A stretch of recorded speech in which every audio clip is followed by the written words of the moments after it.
Setiap kita tidak akan luput dari persoalan seperti yang dibahas di pertemuan lalu. Dan ingat kuncinya, tidak ada manusia yang hidup yang tidak mengalami persoalan, yang tidak punya masalah. Itu mustahil. Quran surah kedua ayat 155 sampai 157.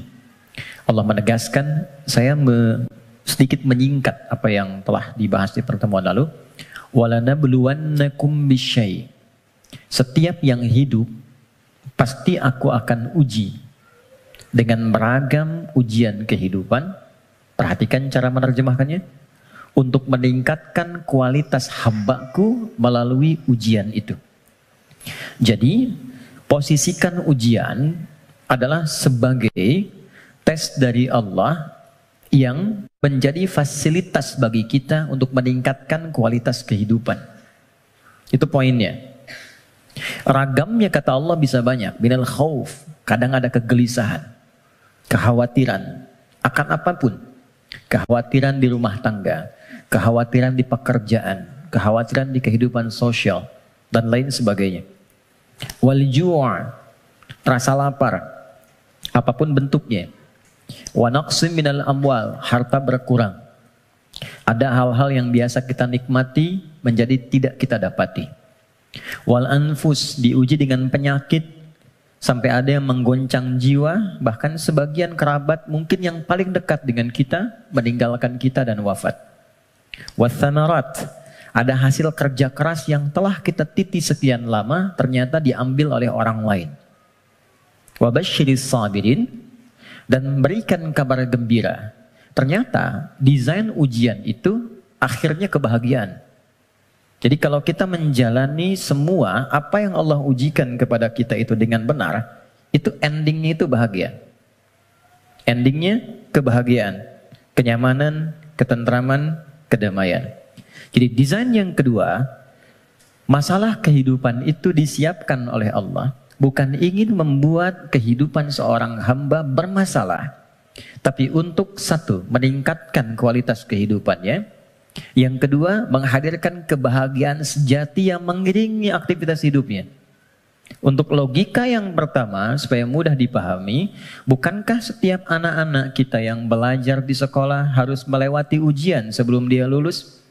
Bukankah ujian itu parameter untuk menguji kenaikan kualitas pengetahuannya? Maka hukum ini, kaidah ini, logika ini tempatkan pula dalam ujian yang Allah berikan kepada kita. Anggaplah kita menjalani aktivitas kehidupan dan memang itu nyata adanya. Lalu ada tantangan yang dengan itu akan meningkat keadaan diri kita. Bertambah kesabaran, bertambah mentalitas. Semakin keluar air mata, semakin siap kita menghadapi tantangan berikutnya. Dan sudah tidak ada air mata lagi yang dikeluarkan. Karena sudah melewati batasnya. Kemudian akhirnya kebahagiaan. Nah, kita baru bicara tentang awal dan tengahnya di pertemuan lalu. Gimana menuju akhir dengan bahagia itu?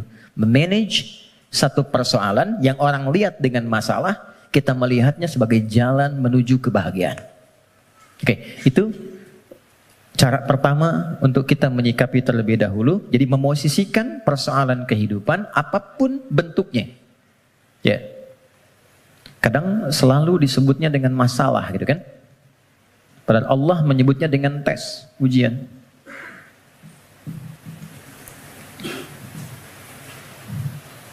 Satu, untuk meningkatkan kualitas hidup. Tadi sudah saya sampaikan, bahkan dari sisi logikanya. Ya, ini macam-macam. Ada yang kaitan dengan intelektual, wujudnya kreativitas. Ibu, teman-teman yang akhwat senang mana? Anak diam atau anak aktif? Aktif. Kalau diam kan gak enak ya. Adek, sini nggak ada aktivitas. Tapi kalau dia jalan sana sini, lompat, lari, nggak diminta lari dia lari, diminta jalan dia lompat, gitu kan? Hah?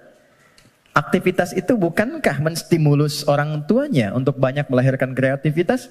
Akhirnya tahu, bisa mengendalikan emosinya, bisa menata, bisa mengiringi aktivitas. Sehingga mengatur orang yang sudah bisa mengendalikan anak lebih mudah nanti mengendalikan orang tua yang kekanak-kanakan. Jelas ya? Itu contohnya. Ada yang terkait emosional.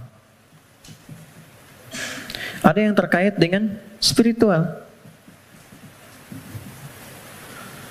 Bukankah kalau ada ujian lewat anak, ayah ibunya yang rajin sholat, berdoa, bahkan puasa, dan sebagainya. Bukankah kalau anaknya sering bertanya tentang persoalan, sering mengeluhkan di sekolah, ibunya yang mulai curhat, bapaknya yang mencari solusi, ini meningkat ini semua. Kalau Allah nggak titipkan lewat itu semua, nggak akan mungkin muncul pengalaman-pengalaman yang kadang melahirkan nostalgia di kemudian hari. Ya, ini poinnya. 2, dan ini pasti sifatnya, apalagi di rumah tangga. Saya tanya sebentar, siapa yang ingin rumah tangganya sakinah? Semuanya ya. Dan sakinah itu babnya adalah masalah. Karena sakinah itu ketenangan yang lahir setelah tuntas persoalan itu diselesaikan. Oke. 2, tidak mungkin Allah titipkan ujian berupa aneka persoalan kehidupan kecuali menjadikan ini sebagai jembatan yang mengantarkan pada kebahagiaan. Ini poinnya. Secara teoritis psikologis kita sudah belajar di pertemuan lalu bagaimana menyikapi masalah supaya jadi ujian yang menyenangkan. Itu dulu. Kemarin setelah kita belajar, yakinkan pada diri kita nggak mungkin diuji kalau nggak sanggup, kan? Al-Baqarah 286 selesai kemarin. La yukallifullahu nafsan illa wus'aha. Jadi kalau ada yang diuji dengan persoalan apapun, katakan pada diri kita, aku yang dipilih, insya Allah sanggup, insya Allah mampu. Itu dulu. Nanti secara psikologis akan ada kekuatan yang tak kita sadari membuat kita lebih siap menghadapi itu. Itu kaidah Quran. Kedua, inna ma'al usri yusra. Sudah kita bahas ini. Yakinkan pada diri kita, setiap ada masalah, katakan langsung pada diri, pasti selesai. Pasti ada solusinya. Tidak ada masalah yang nggak ada solusinya. 2. Kalau ini sudah menyemai dalam jiwa kita masing-masing, jadi sebesar apapun masalah, itu pasti akan jatuhnya ringan. Apalagi kalau dijatuhkan betulan di atas bentangan sajadah. Kan? Itu lebih indah. Itu yang dimaksud Quran surah 12 ayat 85. Innama ashku bathi wa huzni ilallah. Kata Nabi Yakub, aku tuh kalau ada masalah, curhatnya sama Allah. Bukan di media sosial. Dan tidak menyelesaikan persoalan. Anda bikin status, aku nggak menduga ternyata dia begitu. Ya? Tapi nggak ada solusinya gitu. Ya, nggak ada solusinya. Nah sekarang, apa yang tadi kita uraikan telah tuntas kita bahas di pertemuan lalu. Silahkan dilihat kembali, di review videonya. Sekarang kita akan masuk ke sini. Bagaimana memanage persoalan menuju jalan menuju kebahagiaan. Teman-teman, setiap orang yang diuji ada masalah pasti butuh solusi. Dalam bahasa Al-Quran, solusi itu dikenal dengan makhraj namanya. Apa namanya? Makhraj. Pernah dengar makharijul huruf? Oke, ya? Makharij itu jamak dari kata makhraj. Makhraj. Makhraj itu jalan keluar. Jadi kalau teman-teman misalnya umrah atau haji, ada lewat jalan di atasnya tulisannya makhraj, jalan keluar. Exit, kan? Nah, di dalam Al-Quran, setiap orang yang diuji dengan persoalan kehidupan, itu fitrahnya sudah pasti menginginkan jalan keluar. Ini saya pengen keluar, ini bahasa kiasan. Ini ada tempat penuh dengan masalah, saya pengen keluar. Apa jalan keluarnya? Apa makhrajnya? Kalau kita keluarkan ayat-ayat terkait dengan solusi dari setiap persoalan yang endingnya kebahagiaan, maka kita akan temukan 1. Quran surah ke-65. Kita mulai dengan basicnya Quran dulu ya, supaya nggak bisa didebat gitu. Kalau teori manusia kan bisa didebat ya, tapi siapa yang mau mendebat firman Allah? Jadi saya mulai dengan Quran, hadis. Jadi kalau hadisnya didebat, Anda mendebat Rasulullah gitu. Baik, oke. Quran surah 65 ayat surah At-Talaq. Akhir ayat kedua, di akhir ayat kedua, di awal ayat ketiga. Dan nanti indahnya kenapa ditempatkan di surah At-Talaq. Ya. Bahkan di titik paling nadir pun dari persoalan itu, yang kadang sengketanya, kadang di ujung seakan melahirkan perpisahan dan sesuatu yang tidak diinginkan, itu ternyata masih bisa disisipkan ending yang membahagiakan. Ya. Ya, kita bacakan ayatnya. Bismillahirrahmanirrahim. Langsung ke ujungnya saja, karena kita agak terbatas waktunya. Wa may yattaqillaha yaj'al lahu makhraja. Satu. Oke. Kalau saya tuliskan kelihatan ya, insyaallah ya. Dan kalaupun belum tampak secara langsung, nanti bisa direview videonya, jadi bisa terlihat lebih jelas. Saya naikkan ke atas. Waman, ini yang saya highlight dulu. Wa may yattaqillaha. Gini. Ya, dan kelebihan. Wa may yattaqillaha. Nih, kuncinya ini. Saya kotaki. Baru saya turunkan ke sini, ya ja'allahu makhraja. Makhraja. Oke, kita temukan kalimat makhraj di Quran. Satu. Waman, saya baca dengan man dulu, tidak saya baca dengan tajwid. Waman. Dan siapapun. Saya agak kurang sepakat dengan terjemahan dan barang siapa. Karena saya cari sampai sekarang nggak pernah ketemu itu barang punya siapa gitu. Barang siapa. Oke. Jadi saya lebih senang menerjemahkan dan siapapun. Dan siapapun. Nah, man ini di dalam bahasa Arab tuh kaidahnya berbunyi begini. Ismun mausulun yadulu alal faradiyah. Paham? Tidak.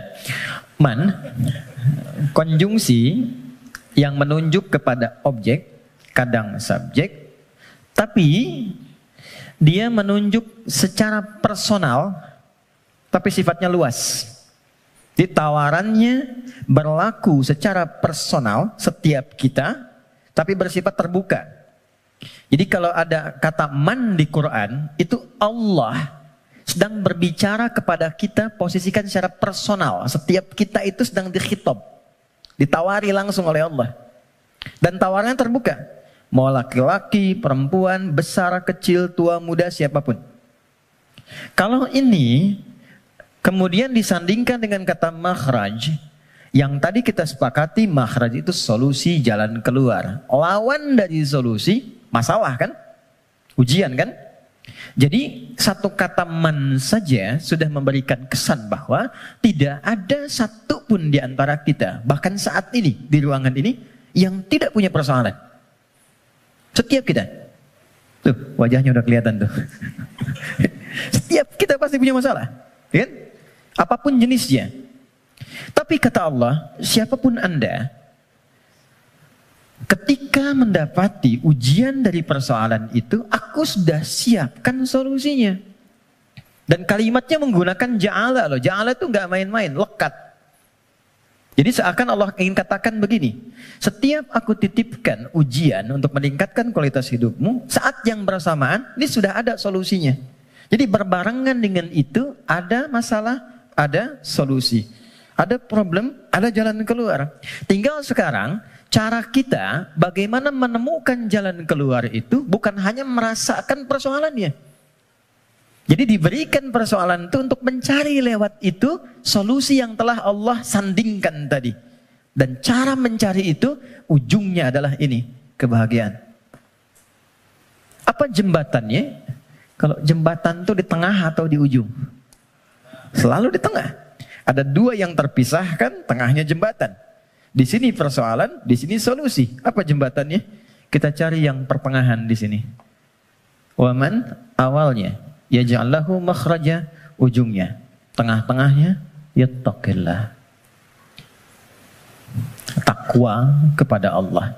Allah berikan satu kalimat saja yang bila ini diimplementasikan sempurna, maka endingnya bahagia di setiap situasi yang kita jalani. Takwa.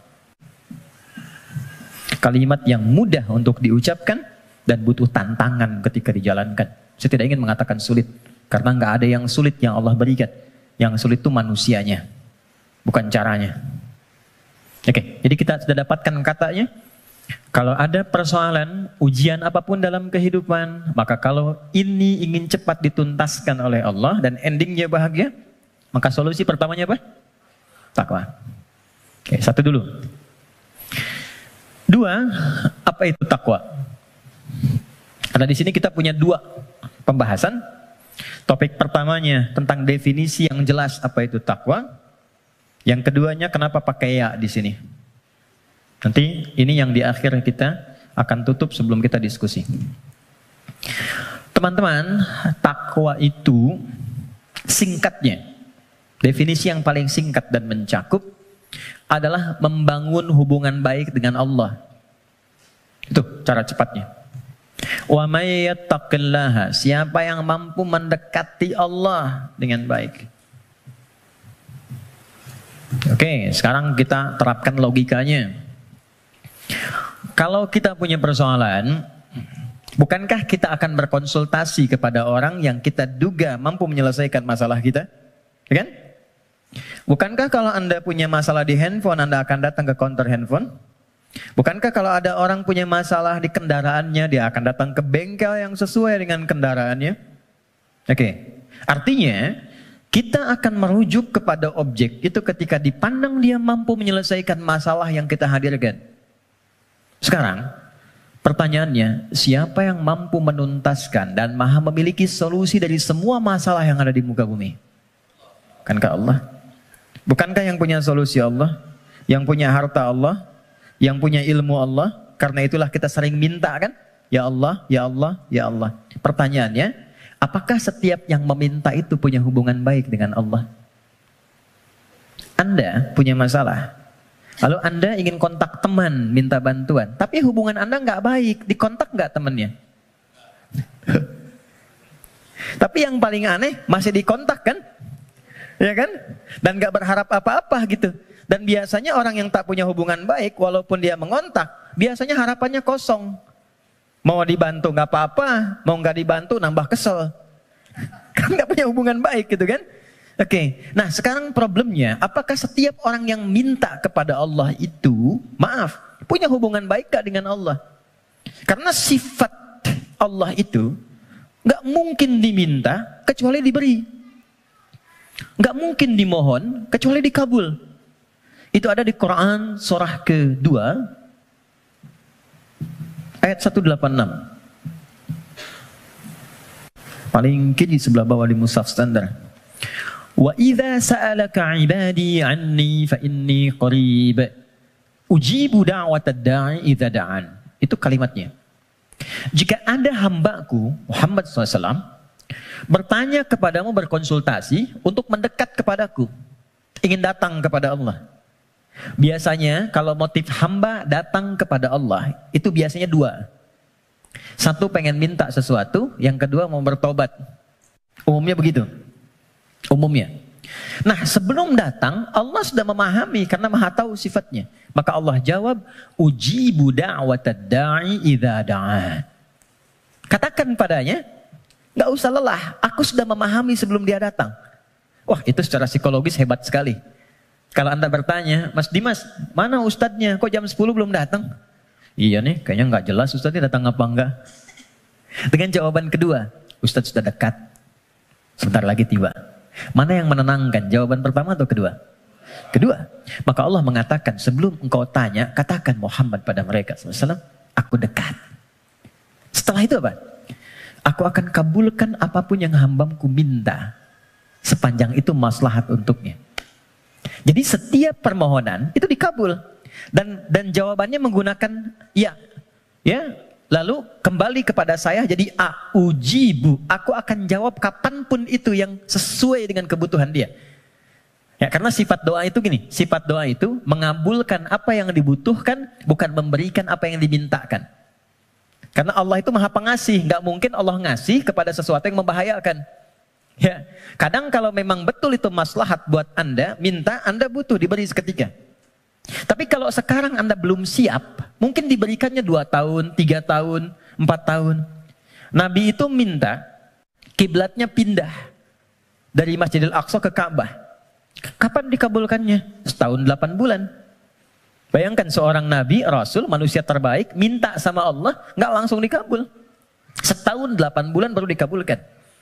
Kenapa? Bukan nabinya, umatnya belum siap. Ya, begitu pindah, dapat komen dari kalangan Yahudi yang ada pada saat itu di Madinah, langsung dislike, share, viral.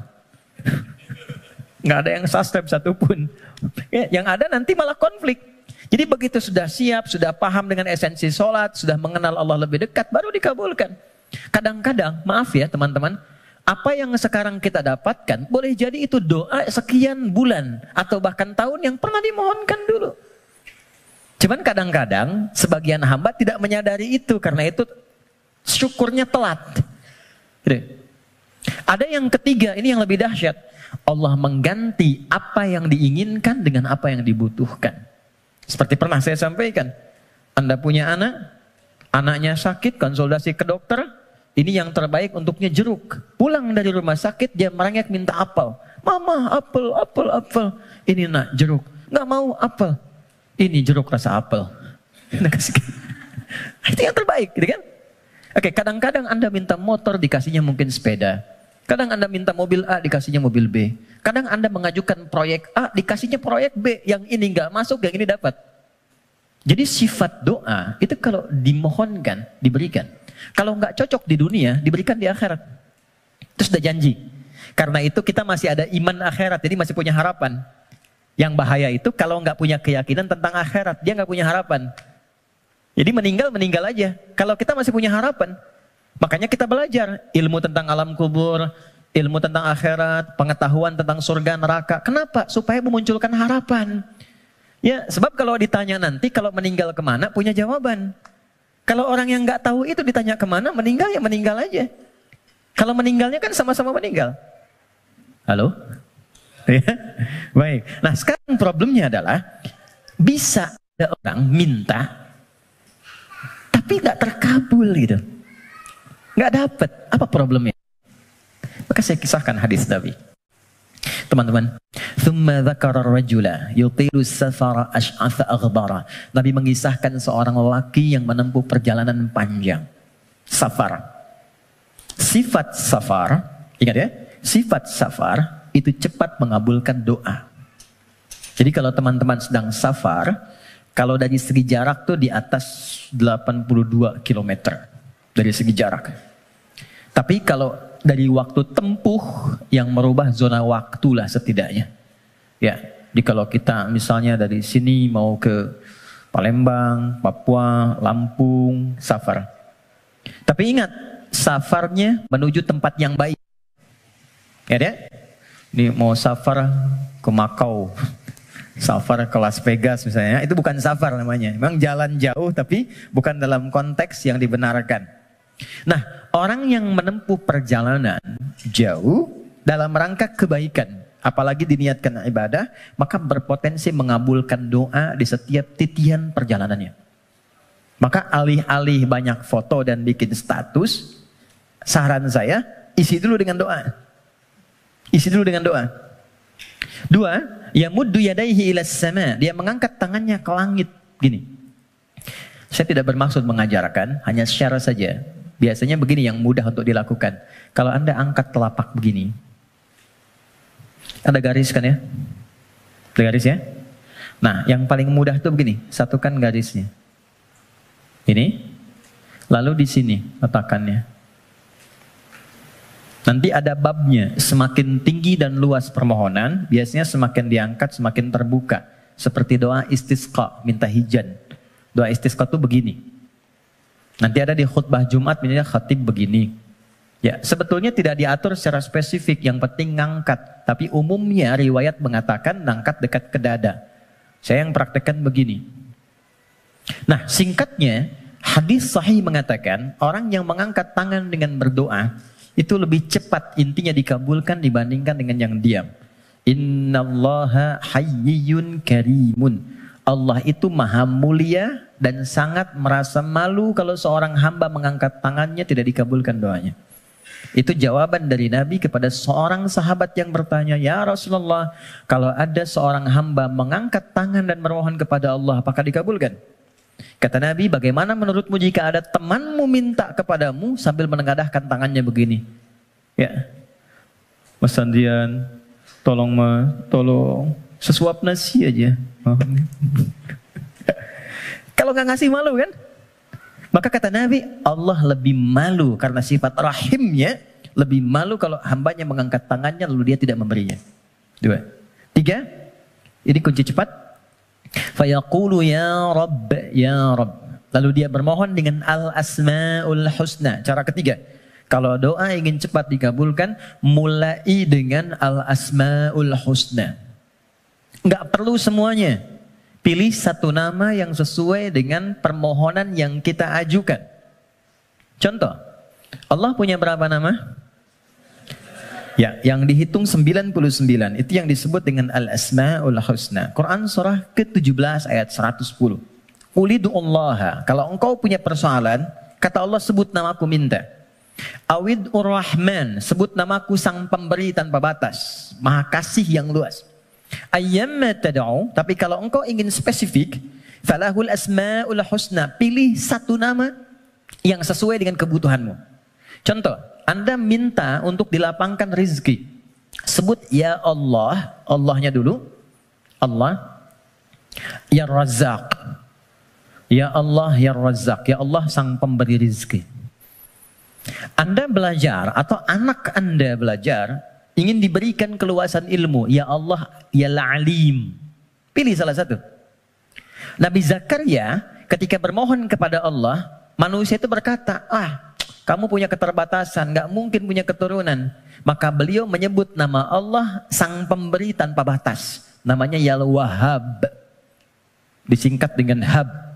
Ya, Wahhab. Banyak persoalan ingin dikuatkan kesabaran. Ya Sabar. Ya, jadi kalau Anda mau minta, nggak harus semua disebut. Nanti yang nggak ada, jadi ada. Ya Allah, ya Razzaq, ya Alim, ya Sabar. Tadinya nggak punya masalah, Anda malah punya masalah, gitu kan? Oke. Dia menyebut ketiganya. Jadi dia mengatakan, ya Rabb, nama ucap untuk pemberian dengan sifat rububiyah. Dia safar, dan orang ini mengangkat tangan. Apa kata Nabi? Anna yustajabu lidzalik. Ini susah doanya dijawab. Gimana bisa terjawab? Ternyata dia dalam keadaan sedang punya hubungan yang tidak baik dengan Allah. Kata Nabi, mat'amu haramun. Makanan dia sumbernya dari yang haram. Mashrabu haramun. Minumnya yang haram. Malbasu haramun. Pakaiannya dari yang haram. Wa ghudhiya biharamin, dan perangkat hidupnya haram. Saya pegang gelas dari tadi, saya ingin tunjukkan begini. Ini gelas masih terbuka. Gini. Man. Saya bisa masukkan apapun. Spidol, pena, even itu air, dan yang lainnya. Tapi kalau mulai itu tersekat begini, apa yang bisa dimasukkan? Kalau sekatnya masih tipis, mungkin masih bisa ditembus. Sepanjang tajam permohonan, air mata keluar, bermohon dengan lembut dan lirih, masih bisa tembus. Tapi kalau yang menutupnya semakin tebal dan kuat, bagaimana bisa tembus? Maksiat yang membuat kita terhubung, buruk, jelek sinyalnya, koneksinya bahkan terputus dengan Allah, itu yang menjadikan sekat-sekat yang menghambat cawan hati kita untuk menerima pengabulan doa dari Allah Subhanahu wa Ta'ala.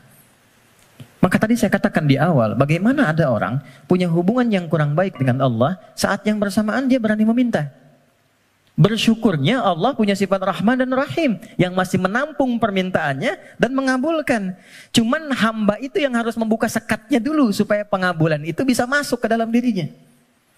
Jadi sifat Rahman Allah menjadikan doanya tetap dikabul. Cuman mental. Itu maksudnya. Ya Allah Maha Adil, tetap memenuhi janji, diminta diberikan, cuman terpental. Karena apa? Sekatnya belum dibuka. Nah, untuk membuka sekat itu, dan dibangun kembali hubungan baik, itu yang disebut dengan takwa namanya. Ya. Bagaimana Anda bisa meminta khusyuk berdoa? Saya kadang-kadang suka mau senyum sendiri. Ada orang berdoa, tapi gerah juga. Minta khusyuk, tapi dia membawa perangkat haram dalam dirinya. Gambar-gambar yang tak pantas, video-video koleksi yang buruk masuk di handphonenya. Kok bisa masuk sakunya saat yang bersamaan dia sholat? Kok bisa? Nggak malu sama Allah. Kan kita mengetahui Allah maha mendalami segala hal. Allah maha mengawasi. Lalu ada orang mengumpulkan hal yang haram, bahkan dalam handphonenya, dia masukkan ke sakunya, dan dia masih senang menunaikan sholat. Dan merasa nyaman dengan itu. Apalagi dengan keadaan sadar, dia hasilkan perangkat dirinya, pakaian dari cara yang tidak benar, kemudian juga perangkat dari cara yang tidak benar, kemudian dia diuji dengan persoalan yang Allah ingin bimbing dia untuk mendapatkan jalan keluar yang baik, tapi dia menggunakan itu dan dengan perasaan bangga dia bermohon kepada Allah. Tapi sekali lagi, karena Allah itu Rahman, sayang, kasih, maka persoalan sebesar apapun yang dirasakan dan bagaimana bentuknya, demi Allah saya katakan, pada akhirnya itu adalah jalan menuju kebahagiaan. Kalau bukan jalan kita menemukan kembali harapan cerah untuk terhubung dengan Allah yang membuka kebahagiaan sejati berikutnya, atau memang itulah titik pertemuan dari semua keinginan yang akan dikabulkan. Nah sekarang, bagaimana mewujudkan takwa itu?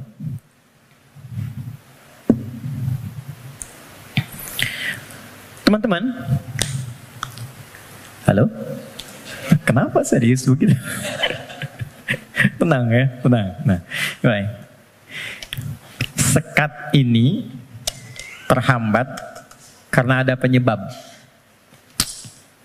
Penyebabnya yang paling pokok nafsu. Nafsu. Nanti itu yang diprovokasi oleh setan untuk mengeluarkan bisikan-bisikan yang buruk. Nafsu itu setidaknya disebutkan dalam Al-Quran kurang lebih sebanyak 115 kali. 115 kali. Oke. Nah, jadi kita harus mencari kata takwa dalam Quran yang disandingkan dengan nafsu. Kata takwa itu dengan semua derivasinya disebutkan dalam Al-Quran 240 kali. Dan yang bersanding dengan nafsu itu 115 kali. Masya Allah. Tadi masih ingat? Siapa yang menggerakkan nafsu manusia untuk berbuat keburukan? Setan kan? Setan disebutkan 88 kali dalam Al-Quran. Saya ulang. Siapa yang menggerakkan nafsu manusia untuk berbuat keburukan? Kok begitu sekali melihatnya? Setan disebutkan sebanyak 88 kali dalam Al-Quran. Saat yang bersamaan, kita pun diberikan oleh Allah itu perangkat takwa. Lawan dari nafsu. Quran surah 91 ayat 7 sampai 10. Wa nafsin wa ma sawwaha fa'alhamaha fujuraha wa taqwaha. Yang fujur itu nama lain dari nafsu. Takwa itu bagian ya tertentu dari tubuh kita sebagai gambaran nilai kebaikan. Nah, yang mensupport takwa itu malaikat. Pernah nggak merasakan begini? Ketika azan berkumandang Allahu Akbar, cepat sudah azan, siap-siap. Pernah merasakan itu? Nah, itu yang bisikan malaikat. Pernah nggak ada bisikan begini? Ketika misalnya melakukan satu perbuatan atau terfikir untuk berbuat yang tidak benar, ingin berdusta pada pasangan. Hati kecilnya mengatakan jangan lakukan, itu nggak benar. Pernah ada begitu? Itu bisikan malaikat. Teman-teman, malaikat disebutkan dalam Al-Quran sebanyak 88 kali.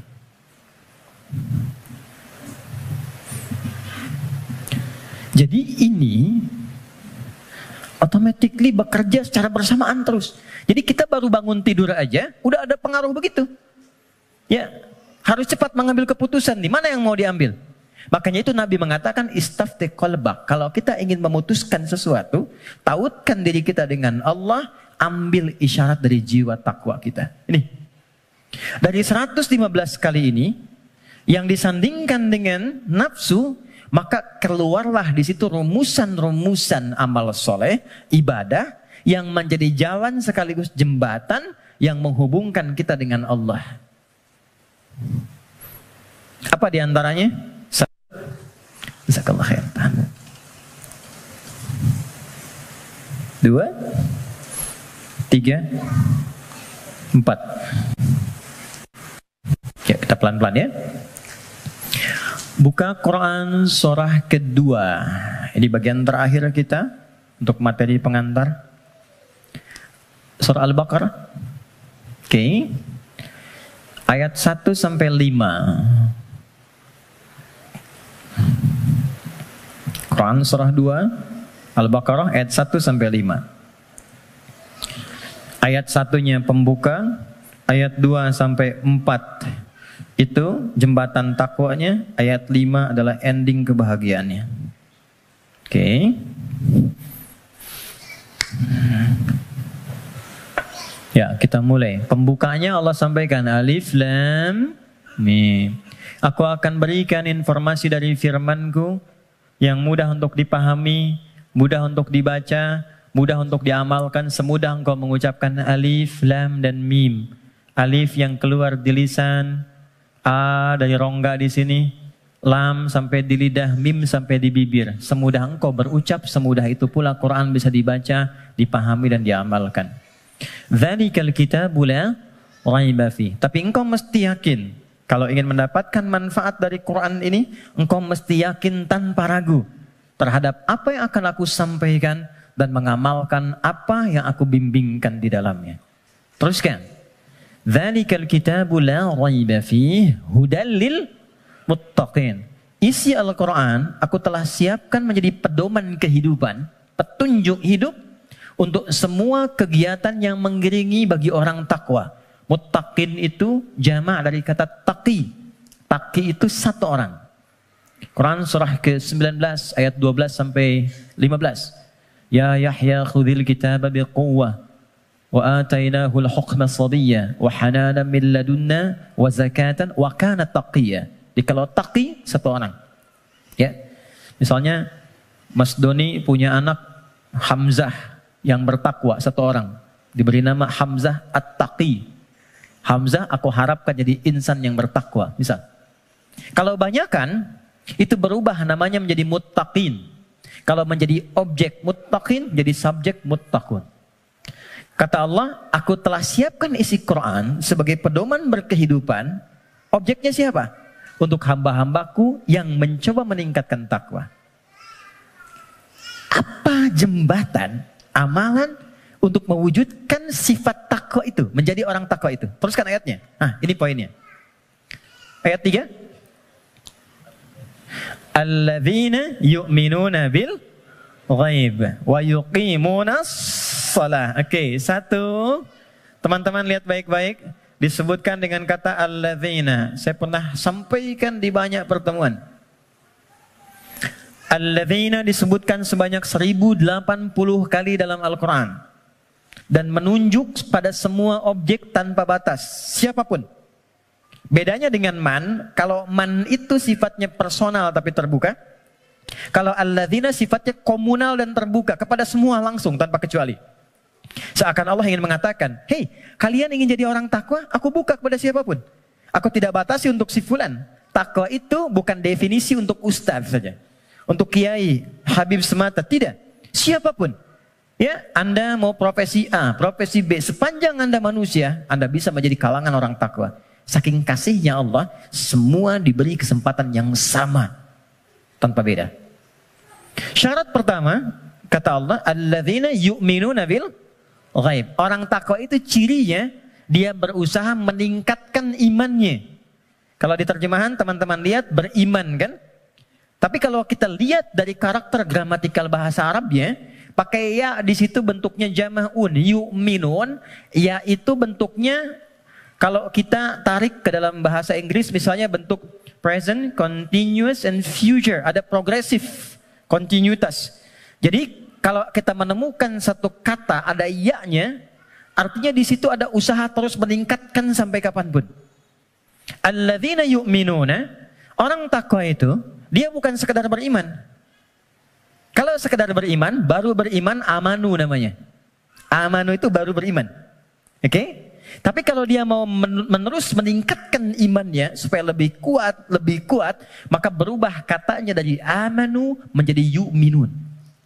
Satu, diniatkan untuk meningkatkan iman.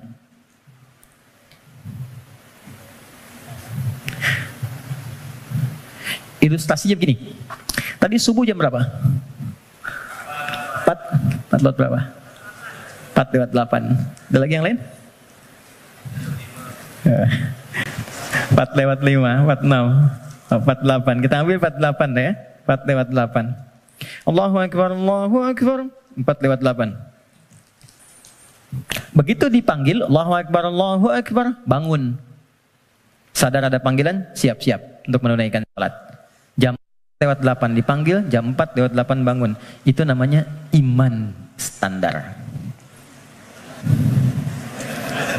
Oke. Bukan kuat, iman standar. Oke. Baik, gini. Teman-teman, kerjanya jam 8, datang jam 8, standar gak? Standar kan? Ya. Kerja jam 8, datang jam 8, standar ya? Standar. Kalau Anda datang jam 7, itu baru istimewa. Ya, itu baru kuat, bagus. Dipanggil jam 4 lewat 8, Anda siap-siap dari jam 3.30. Nunggu panggilan, kan? Itu kuat namanya. Dipanggil jam 4 lewat 8, nunggu dari jam 2. Istimewa. Ya. Yang sering terjadi itu begini, dipanggil jam 4 lewat 8, baru sadar jam 8 lewat 4. Ya. Okay. Ini problemnya. Dan masih menuntut untuk solusi segera gitu kan. Nah, ini. Nah, teman-teman, jadi orang yang yu'minun itu, dia tahu dia beriman, dia tahu dia dipanggil sholat, tapi dia ingin selalu meningkatkan keimanannya. Maka dia naikkan, biasa dipanggil jam 4 lewat 8, jam 4 dia mulai bangun. Naik lagi jam 3.45, 3.30. Semakin Anda mampu meningkatkan itu, dan nanti ada rasa dalam jiwa. Ya, petunjuknya begini. Biasanya kalau iman sudah mulai meningkat, dalam bab sholat itu, ada orang yang ketinggalan sholat sunnah, itu hatinya gelisah. Padahal yang fardu itu belum dipanggil. Karena biasa tahajud, subuh 4 lewat 8, dia bangun jam 4 lewat 5. Lalu ketika dia lihat jam, ya Allah terlambat saya. Padahal subuh aja belum. Nah itu jadi akan melahirkan satu getaran pada jiwanya, yang bahkan memosisikan ibadah sunnah itu kehilangan, jadi sesuatu yang sangat mahal.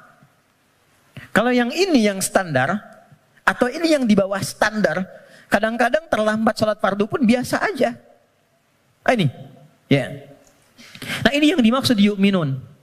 Jadi kalau ingin menjadi manusia takwa yang dimudahkan segala persoalan kehidupannya, ini kan eksklusif, VVIP, nggak semuanya orang bisa. Hal yang pertama dilakukan adalah niatkan untuk meningkatkan iman dulu. Naikkan imannya. Jalannya bagaimana? Amalannya langsung. Cara meningkatkan iman itu satu, wa yuqimunas shalah. Perhatikan tulisannya teman-teman di situ. Ya, biarkan saya saja supaya antum fokus untuk melihat, ya, dan bisa maksimal untuk mengamalkan. Biarkan saya mengembalikan pada fitrah diri saya. Datang sendiri, rangkan sendiri, menulis sendiri dan menghapus sendiri. Ya, Anda datang, lihat, dengarkan, amalkan, masuk surga. Itu luar biasa. Jazakallah khair. Oke. Ya. Ya itu dia, saya sedang memikirkan bagaimana saya menuliskannya lagi. Enggak ya, semuanya. Oke, aman. Nah, oke. Baik. Siap. Ya. Antum yang punya ide, beliau yang punya eksekusi. Dua-duanya ada pahalanya insyaallah. Ya, tapi antum berkurang ketika mengurangi tulisan di belakang. Oke.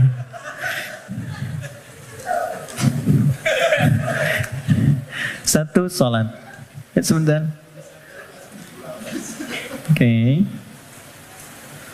Coba lihat di mushafnya, tulisannya mesti begini. Harus begini. Yuqimunas salata. Nggak boleh beda. Harus begini. Karena nanti ada yang begini. Gini. Ada yang begini. Salawat. Kalau yang begini artinya sekali, tunggal. Kalau yang begini artinya salat fardu 5 waktu. Contoh Quran surah kedua Al-Baqarah ayat 238. Hafidhu 'alas salawat. Bentuknya begini. 5 waktu. Kodenya boleh dicatat 24434. Yang 5 waktu 24434. 2 salat subuh, 4 salat zuhur, 4 salat asar, 3 salat maghrib, 4 salat isya. Ini. Tapi kalau yang begini itu melampaui yang fardu. Melampaui yang fardu. Melampaui yang fardu bukan tambah bilangan fardu. Kalau gitu nanti besok subuh dari biasanya 2 jadi 4. Tidak. 2. Melampaui yang fardu artinya menambah dengan yang sunnah. Loh, Anda kan pengen masuk kelas VIP. Kalau kelas tribun biasa kan bayarnya biasa. Nontonnya kan biasa. Ya kan? Tapi kan permintaannya pengen yang spesial. Kalau pengen spesial, ibadahnya pun harus selaras dong. Harus adil, harus sama, harus spesial juga. Makanya tingkatkan dari sekedar yang fardu. Kalau kita ingin membangun jembatan takwa mulai saat ini, maka coba sekarang keluarkan menu-menu salat sunnah apa saja yang bisa dilakukan. Jangan terlalu ekstrim dulu. Yang penting tahu dulu. Misal, yang siang ada apa saja? Kita mau masuk sholat zuhur misalnya. Sebelum zuhur itu ada sholat sunnah. Ada 4 rakaat. Bisa dibagi 2. 2 rakaat, 2 rakaat. Kalau nggak sempat waktunya untuk 4, bisa 2. Hadis Ibnu Umar. Sebelum asar ada 4 rakaat. Rahimallahu mra'an shalla qabla al-'asri arba'an. Misal, salat mutlak. Malam misalnya ada tahajud. Kita ingin coba bangun tahajud. Nggak usah yang tinggi-tinggi dulu. 2 rakaat aja dulu. Ya, 2 rakaat untuk melatih kenyamanan hati dan fisik kita. Jangan dipaksakan dulu. Malam ini 11, besoknya berhenti. Ya. Dan nggak usah panjang-panjang dulu. Saya selalu mengatakan kalau pengen tahajud dimulai, maka mulai dengan 2 rakaat tahajud, 1 witir. Ya, dan gunakan surah paling favorit yang bisa kita ucapkan, kita bisa bacakan. 3 kul kan? Dari wajahnya tuh kelihatan. Rakaat pertama, qul a'udzu birabbil falaq, al-falaq. Ya kan? Antum kan enggak jauh dari al-asr, an-nasr, al-kautsar, al-falaq, an-nas, al-ikhlas. Ada ikhlas semua tuh. An-nas. Tutup witir dengan 1 rakaat, al-ikhlas. Ikhlas, Bang. Saking ikhlasnya cuma 1 gitu ya. Oke. Oke. Coba dulu itu. Sampai jiwa kita merasa bosan, nyaman jiwanya. Tapi kan kita mulai merasa bosan, masa ini terus? Besok kan jadi naik kan? Jadi 4, terus tambah ad-duha, al-insyirah. Lama-lama menikmati. Nah, ketika menikmati itu yang disebut dengan halawatul iman, nikmatnya beriman. Sudah pengen pindah surat. Kalau para penghafal Quran tuh adik-adik RKM biasanya murajaah. Al-Baqarah, Ali Imran, An-Nisa, biasa. Tapi kalau sudah paham esensi tahajud, yang dibaca itu kadang kalau sudah mengerti surat yang sesuai dengan kebutuhannya. Itu tingkat tertingginya. Misal, sedang ada persoalan yang berat ke jiwa. Nggak harus tinggi-tinggi. Baca rakaat pertama ad-duha, kedua al-insyirah. Kita nggak harus tinggi-tinggi. Dan kita merasakan itu. Pengen membangun hubungan baik dengan Allah. Pengen taubat gitu kan. Pengen mendekat. Pengen jadi ahli surga. Baca surat Az-Zumar misalnya. Pengen husnul khatimah. Bacakan surah Al-Fajr misalnya. Ya, akan di penghujung ayatnya. Ayat 27 sampai dengan ayat 30. Ya kan? Sampai terasa kenikmatannya. Itu yang dimaksud dengan wa yuqimunas shalah. Dan tunaikan dengan khusyuk, dengan merasakan itu. Ya, ini poinnya. Jadi untuk menjadi orang takwa, amalan pertamanya apa? Salat. Untuk itulah ia disebut salat, dari kata silah asalnya. Silah. Dari kata wasala yasilu wusulan wasilatan. Wasolatu sampai, ibadah yang menyampaikan hajat kita kepada Allah disebut dengan salat. Karena itu semua isinya doa. Silah, kalau teman-teman bikin simpul yang kuat talinya begini sehingga sulit dilepaskan, gini, disebut dengan silah namanya. Hubungan erat yang sulit dilepaskan. Pernah dengar silaturahim? Kenapa disebut silaturahim? Karena ketika Anda kumpul, terhubunglah ya satu hubungan, chemistry, perhatian, yang itu nggak lepas saat pulang. Jadi silaturahim itu wujudnya bukan saat kumpul. Kalau kumpul Anda menyapa, wajar orangnya ada. Kalau kumpul Anda tersenyum, wajar, temannya ada. Silaturahim itu ketika Anda pulang, Anda masih ingat kawan Anda. Dan Anda doakan dia. Anda sapa dia. Anda berikan apa yang sanggup Anda bisa sampaikan. Saya diajarkan pada guru kami saat selesai belajar dan siap untuk mengajar. Pesan guru saya waktu itu, nak, kalau engkau mengajar siang hari, tatap. Yang mampu engkau tatap dari orang yang belajar itu. Sampaikan dengan tulus, malam kau bangun, kau sholat minta sama Allah. Bayangkan orang-orang kau tatap itu. Mintakan ya Allah mudahkan urusan hidupnya. Sehatkan mereka, bahagiakan mereka. Tanamkan kedamaian dalam jiwa mereka. Mudahkan mereka untuk memahami apa yang dipelajari. Itu yang menjadikan ilmumu akan bermakna. Gitu. Dan jangan pernah mencari dunia. Karena Allah pasti akan cukupkan. Itu pesan guru kami. Bedakan ketika teman-teman punya anak, kemudian belajar, Anda bayangkan wajahnya, Anda bayangkan keceriaannya, Anda mohonkan kemuliaan kepada Allah, rasanya akan lain. Gitu. Nah, menyambungkan sesuatu dengan kuat itulah silah. Ibadah yang melatih kita terhubung dengan Allah, supaya terus tersambung di setiap situasi, itulah sholat namanya. Karena itu orang yang sukses sholatnya, maka dia akan terkoneksi dengan Allah di setiap semua kegiatannya. Itu yang dikonfirmasi di Quran surah keempat An-Nisa di ayat 103. Quran surah 4 ayat 103. Dia langsung ingat, langsung terhubung, terkoneksi. Sesuatu yang terhubung, terkoneksi, ingat disebut dengan zikir namanya. Makanya habis sholat kita zikir kan? Karena boleh jadi saat sholat banyak yang lupa, belum terkoneksi dengan Allah. Ya, bahkan ada orang yang kata Nabi sendiri mengingatkan, hatta la yash'ural musalli kam raka'atan yusalli.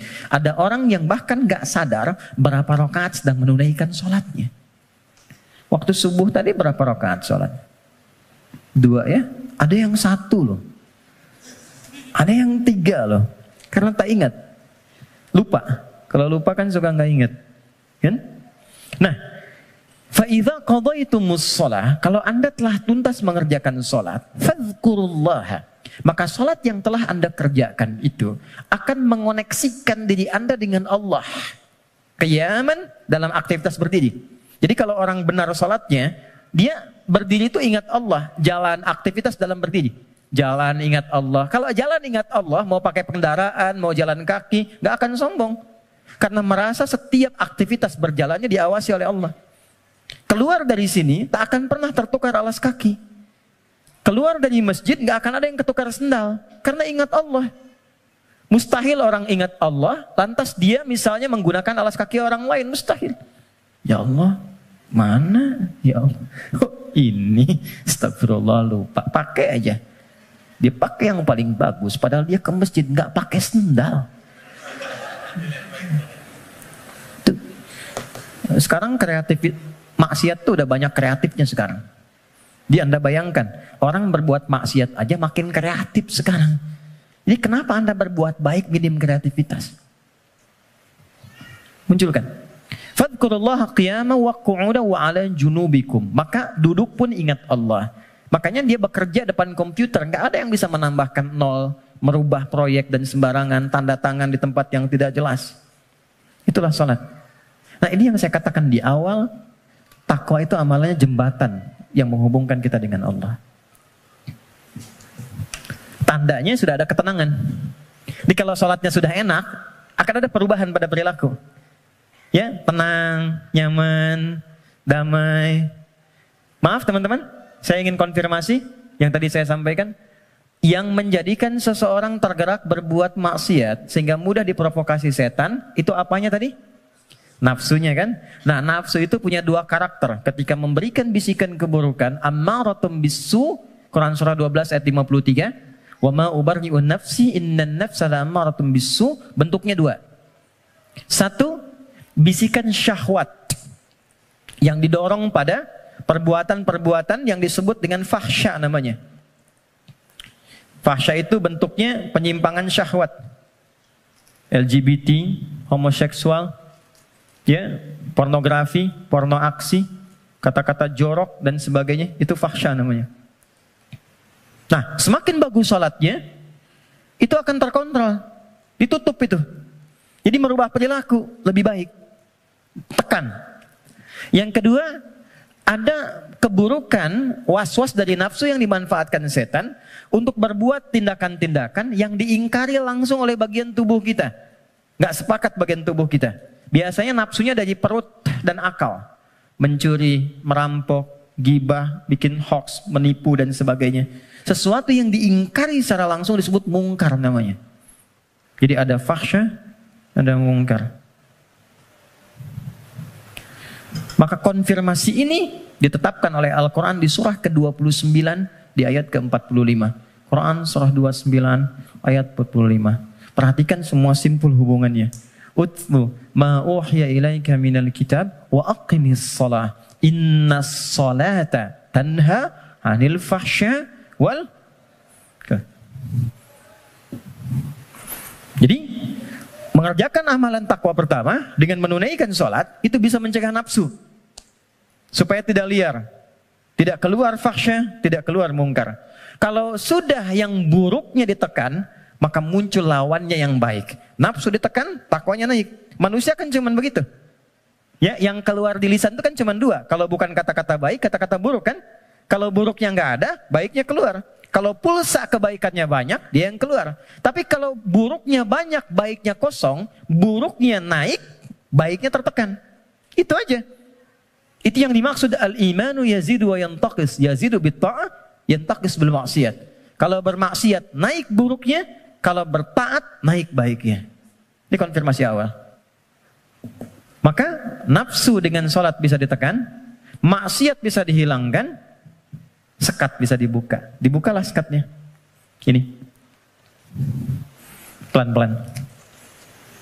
Maka demi Allah saya katakan ya, sejahat-jahatnya kejahatan yang pernah diperbuat oleh penjahat. Sejahat-jahatnya kejahatan yang pernah diperbuat oleh penjahat.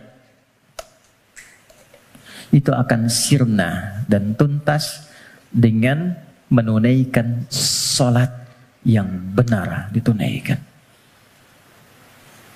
Karena itu hal pertama yang dilakukan oleh orang-orang yang ingin membuka lembaran hidupnya dan dia bangun hubungan baik. Demi Allah saya katakan, sholat. Larinya ke masjid. Dan lihat apa yang terjadi. Yang pertama Allah berikan bukan dunianya dulu teman-teman. Bukan dunia. Anda punya masalah, terlilit utang piutang dan sebagainya. Bukan dilunasi utangnya dulu. Tapi ditenangkan dulu hatinya. Nanti dari situ bisa membaca esensi kehidupan. Kemana sebetulnya hidup saya ini? Diajari nanti oleh Allah. Pola hidupmu salah selama ini. Makanya terjebak begini. Apa belum tiba waktunya kau menjadi orang yang baik? Apa enggak lihat orang-orang dulu yang pernah dulu begini, lebih buruk dari kamu, sekarang dia bisa jadi orang baik. Maka ditampakkan kisah si fulan, si fulan, si fulan. Enggak sengaja lihat YouTube keluarnya malah sesuai dengan apa yang kita butuhkan. Dibuka. Nanti setelah sadar, keluar air mata tuh. Tenang, lapang, tiba-tiba ada orang datang di samping. Yang sudah lama enggak kita kenal tuh. Kata orang teman lama, bro kamu kemana aja? Udah lama. Apa pekerjaan sekarang? Cerita ngobrol, udah ikut saya aja. Pelan-pelan ikut berubah, masalah selesai tanpa terasa. Ada yang sedang tobat, sujud. Selesai ternyata husnul khatimah, wafat. Itulah salat. Jadi yang pertama yang Allah berikan lewat ibadah salat itu untuk membahagiakan dulu. Kebahagiaan yang dirasakan setelah tuntas mengurai satu persoalan, itu disebut falah namanya. Falah. Karena itulah panggilan sholat disandingkan dengan panggilan falah. Dengarkan suara muazzin yang nyaring berkumandang itu. Hayya 'alas shalah. Setelah itu apa? Hayya 'alal falah. Itu kalau kita memahami makna falah dengan pendekatan ini, demi Allah saya katakan, tidak ada yang paling indah kecuali kebahagiaan ketika mendengar suara muadzin itu. Itu yang menjadikan sahabat Ali bin Abi Thalib sudah gemetar ketika mendengar suara adzan. Allahu Akbar, Allahu Akbar. Sudah nangis beliau. Saking ingatnya kasih sayang Allah. Tiba panggilan yang saat didengar oleh gunung. Kalau paham gunung itu mengerti bisa hancur saking merasakan nikmatnya dari Allah. Karena saat itu ada amalan yang kalau dosa bisa diampuni, permintaan dikabulkan, masalah diselesaikan. Sholat. Kalau paham dengan ini, gak ada orang meninggalkan sholat. Yang ada pengen sholat terus. Pengen sholat, pengen sholat, pengen sholat. Oke, satu. Saya cepat ya, supaya kita agak waktu untuk diskusi. Dua, wa mimma razaqnahum yunfiqun. Sekarang ada cara takwa menggunakan harta. Saya berhenti 8 menit lagi. Kalau sholat kan nggak bayar ya? Di MRBJ bayar? Nggak ya? Oke, gratis kan? Artinya semua orang bisa melakukan itu. Jadi nggak ada yang bisa ngeles. Ya? Karena nggak ada perangkat lain yang menyertai. Kedua, harta. Harta. Jadi ada skema lewat ibadah fisik berupa sholat. Yang kedua ada skema takwa lewat harta. Ternyata harta itu bukan sekedar kenikmatan yang menjadikan kita nyaman dalam menjalani kehidupan dunia. Bukan semua fasilitas dunia, bukan. Tapi itu juga bisa menjadi perangkat yang mengentaskan solusi dari masalah yang dialami. Apa bentuknya nanti? Ada skema infak, ada skema zakat. Teman-teman hati-hati dengan zakat ya, karena sangat sensitif. Anda sengaja tidak berzakat, maka jadi racun hartanya. Bisa merusak kepada yang lainnya. Itu. Apalagi terwariskan nanti. Jadi makanan dimakan oleh anak atau siapapun, ya harus hati-hati. Infak, itu nilainya tinggi. Infak itu bukan sekedar menghadirkan pahala yang sangat luar biasa. 700 kali lipat paling sedikit. Jangan dibatasi di situ. Al-Baqarah ayat 261. Ya, masalul ladzina yunfiquna amwalahum fi sabilillahi kamathali habbatin ambatat sab'a sanabil. 1 jadi 7. Fi kulli sumbulatin mi'atu habbah kali 100. 1 kali 7 kali 100, 700 kali lipat. Itu maksudnya pahala ya. Pahala, bukan perkalian feedback ke kita, bukan. Jangan bayangkan begini, kalau saya infak 1.000, balik 700.000. Bukan begitu cara memahaminya. Itu nggak tepat. Yang dimaksud, Anda mendapatkan 700 kali lipat pahala di akhirat nanti. Jarak satu keduanya 500 tahun. 2 ketiga 500 tahun. Itu di akhirat. Di dunianya dapat apa? Nah, di dunia itu pancaran keberkahan. Di antara pancaran keberkahannya ada 2. 1, memberikan tambahan barakah kepada Anda yang nilainya lebih daripada apa yang Anda berikan. Minimal 10 kali lipat. Misal, dijaga dari sakit yang kalau berobat nilainya sekian. Dijaga dari musibah yang kalau dialami keluarnya mesti sekian. Itu. Yang kedua, ini yang paling menarik. Infak dengan harta itu kalau diniatkan sesuai dengan keinginan yang kita mohonkan pada Allah, itu bisa mengentaskan persoalan yang sedang dialami. Itulah wasilah tawassul dengan harta. Rumusnya Quran surah ke-5 ayat 35. Saya pakai Quran, jadi nggak bisa dibantah. Ya ayyuhalladzina amanu taqullah. Hai orang-orang beriman, tingkatkan takwamu kepada Allah, wabtaghu ilaihil wasilah, dan cari wasilah dalam rangka menunaikan takwa itu. Apa wasilah diantaranya? Bisa menggunakan harta. Harta. Yuk, saya kisahkan dengan singkat, cepat sekali. Kalau mau infak, coba yang pertama, ini nasihat saya dari Quran. Orang pertama yang kita tuju kalau ingin berikan infak, orang tua. Siapa? Orang tua. Berikan yang terbaik yang mampu kita persembahkan. Itu ada di Quran surah kedua ayat 215. Yas'alunaka madza yunfiqun. Mereka banyak berkonsultasi bertanya pada Muhammad apa yang harus diberikan kalau pengen infak. Dijawab oleh Quran dengan 2 jawaban. Qul ma anfaqtum min khair. Katakan kalau ingin infak, kaidah pertama yang terbaik. Bisa Anda beli mangga 5, ibu masih ada. Berikan yang paling besar, yang paling bagus, yang terbaik itu buat ibu. Kalau mau dibagi. Contoh aja. Kemudian lil walidain. Urutannya kalau ingin diberikan, satu yang pertama orang tua. Belakangnya nanti ada 4 lagi. 5 golongan utama. Wal aqrabin, kerabat terdekat. Wal yatama, orang-orang yatim. Wal masakin, orang-orang miskin. Wabnis sabil, orang yang kesulitan di perjalanan. Tapi yang pertama orang tua. Jadi teman-teman, kalau orang tua masih hidup, apa yang bisa dipersembahkan walau tidak diminta. Sedang ada masalah misalnya kan, mohon kebaikan pada Allah, bikin makanan datang pada orang tua, minta doanya. Ini sederhana tapi dalam, minta doanya. Ada kitab namanya Al-Adabul Mufrad karya Al-Imam Al-Bukhari. Dikisahkan seorang berkonsultasi pada Ibnu Abbas radhiyallahu taala anhuma, pengen taubat, dosanya banyak. Apa jawab Ibnu Abbas? Ibu masih ada nggak? Ada katanya. Udah, pulang aja, berbakti pada ibumu. Sayangi ibumu, buat beliau merasa senang terus. Nanya lagi orang ini, kenapa mesti ibu? Kata Ibnu Abbas, saya tidak pernah mendapati di Quran dan keterangan Nabi yang terbaik dari bakti kepada ibu untuk mengentaskan semua masalahmu. Dikonfirmasi di Al-Bukhari, ada orang sedang bekerja, tiba-tiba hujan turun, dia berteduh masuk ke dalam satu gua. Tiba-tiba menggelinding satu batu besar. Ini kisahnya viral. Nutup mulut guanya. Dari 3 orang ini sepakat, kita berdoa sama Allah karena udah gak mampu dorong. Minta sama Allah, tawasul lewat amal. Dengan amal itu kita mohon supaya dibebaskan dari sini. Amalnya yang dimintakan. Maka sepakat ketiganya memohon. Di antara ketiganya itu, ada orang yang bercurhat demikian, ya Allah, Engkau maha tahu sebelum aku sampaikan. Aku punya ibu ya Allah, yang Engkau maha mengetahuinya. Dan aku bekerja. Tidak pernah aku pulang ke rumah sebelum aku berikan dan aku siapkan susu untuk menu malam ibuku.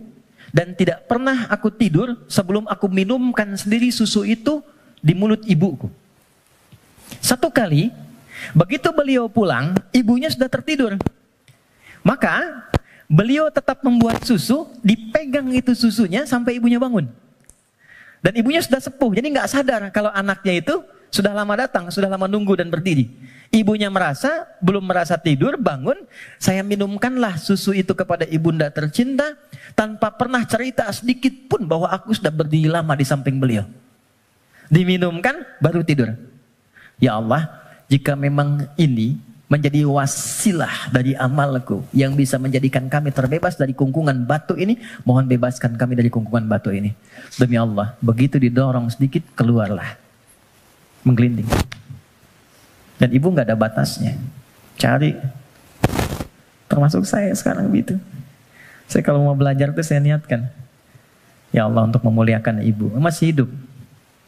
Dan mohon pahala diakhirkan pada ayah untuk menerangi di alam kuburnya. Dan selalu bertambah kebaikan-kebaikan itu. Tambah. Satu. Jadi infak. Ya. Coba usahakan ya, dan gak usah terlalu pengen dilihat dunia. Keluar jam 3, setengah 4, lihat yang nyapu, yang lagi dorong makanan tuh, yang dari semalaman bekerja. Pernah gak teman-teman kalau keluar gitu, kadang-kadang ada yang dorong sampingnya masih murojaah, ada yang masih sholat. Saya sering nangis tuh, lihat, ya Allah, ini orang udah banyak praktek, kita banyak ceramah.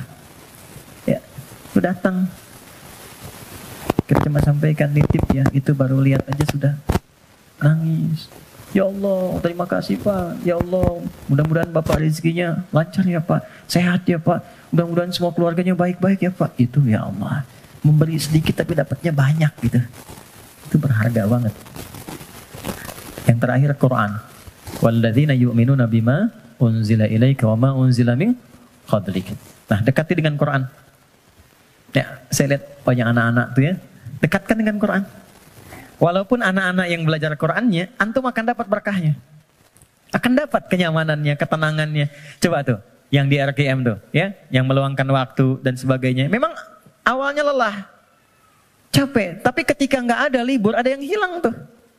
Nanti ada kenyamanan, ketenangan, kebahagiaan. Apalagi pas wisuda dan sebagainya. Tapi yang paling ingin saya sampaikan, ini sudah nyata. Kalau Quran sudah ada di lingkungan kehidupan, maka rumahnya jadi cahaya. Ketenangan akan datang. Saya pernah diminta kedutaan Saudi 2018 untuk menjadi Amirul Hajj. Berangkat, mimpin rombongan. Saya kira siapa hampir 500 orang. 2/3-nya anak-anak kecil penghafal Quran. Ternyata yang digendong bapaknya, ibunya, temannya, gurunya. Yang hafal Quran anaknya, bapak ibu yang nabung bertahun-tahun, puluhan tahun, nggak keluar itu dan kuota nggak dapat, itu berkahnya lewat anaknya. Ada di Jakarta itu di Kemang, disebut nama lah. Ada Fitra namanya. Orang mengatakan terbatas. Bicara lambat, pergerakan, nggak bisa jalan, ya normal begitu. Tapi dia menghafal Quran. Setoran. An-Naba berapa ayat? Yang paling menarik, Allah titipkan. Dapat hadiah umrah.